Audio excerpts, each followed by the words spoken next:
Hi everyone, welcome back to Life of Dad and to part 5 of my series on how to buy a house. In part 1, I broke the process down into 7 different steps. Part 2 talked about learning the market. Part 3 about securing funding for a mortgage. And part 4, how to find a good realtor. If you missed those videos, I'll have links to them in the description below. But if you're enjoying the series, hit that subscribe button. It really helps the channel out and it lets me know what kind of content y'all like.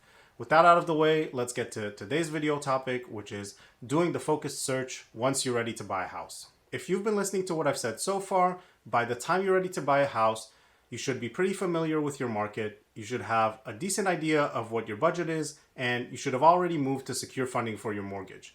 If you haven't found a lender yet and you're ready to buy, that should be the first thing that you do.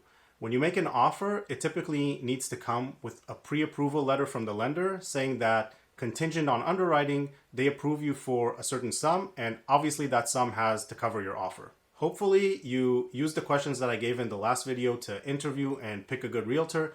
If you haven't, then ideally you've at least identified some potential realtors to talk to, and you're really going to want a realtor along with you at this point.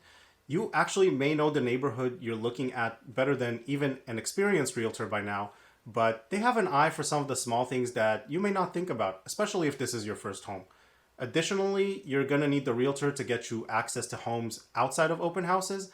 And during open houses, they'll often know the realtors showing the house and they could get you useful information both about the home and the seller situation just by making small talk. When picking homes to walk through with the realtor, try to knock out a bunch at once, but also don't go to every house hoping to be surprised. That's exactly why you spent all that time going to open houses and doing your market research. So you can tell the difference between what a posting looks like online versus what it's going to look like in real life.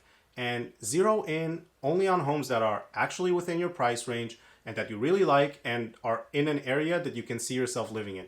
Do not go to houses above your price range at this point. That would be a big mistake because you either may fall in love with the more expensive house and then end up making a terrible financial decision, or you may just get anchored to that higher level of quality in your mind and end up disappointed with the houses that you can actually afford. When you're looking at houses and actually find one that you might be interested in, go look at the other houses on the street. Are they well taken care of? Are there any crazy lawn signs that might turn you off?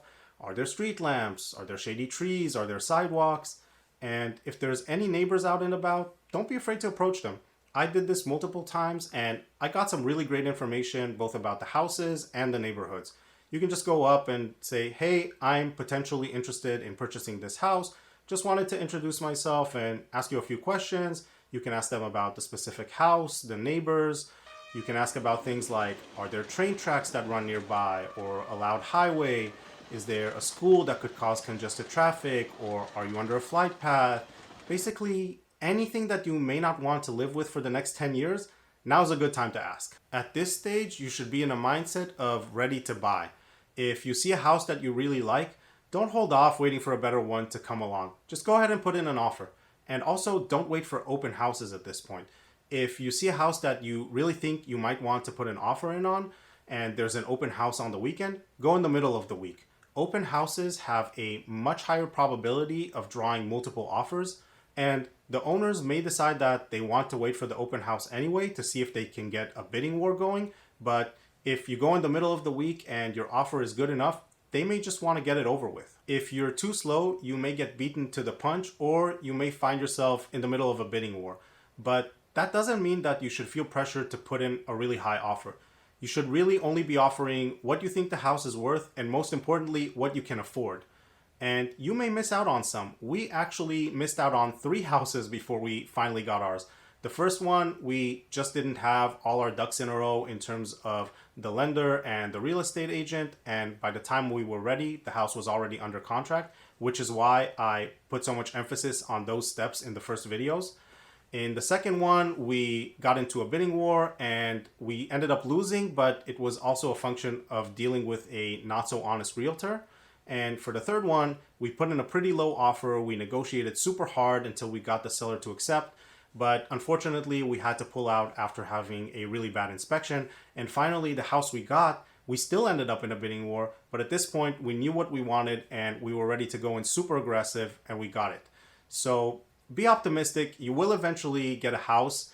You shouldn't be hasty, but definitely don't be slow. Another point I want to talk about is that it's highly unlikely that you're going to find the perfect house with everything you want just the way you want it. But you're definitely going to see a lot of houses where you can imagine yourself living there, but only after some small renovations. If that's the case, don't be afraid to come back for a second look with a contractor and actually get them to give you a ballpark estimate of how much renovations would cost for the changes that you're thinking of making. And in terms of second looks, you should feel free to come back and look at the house just yourself if you're feeling unsure, or you can bring along friends or family members to advise you. You don't want to be rushing into a decision if you're not sure, so take the time and really take a look at it in depth. To summarize, the bottom line of this video is do your prep work in advance. Market research, realtor, lender. Come ready, come focused, stick to your budget, and don't do anything stupid. And finally, stay optimistic because this process can take a long time, but it really is worth doing it right and making a good decision because it is a big decision and it's one that you're likely going to have to live with for the next few years.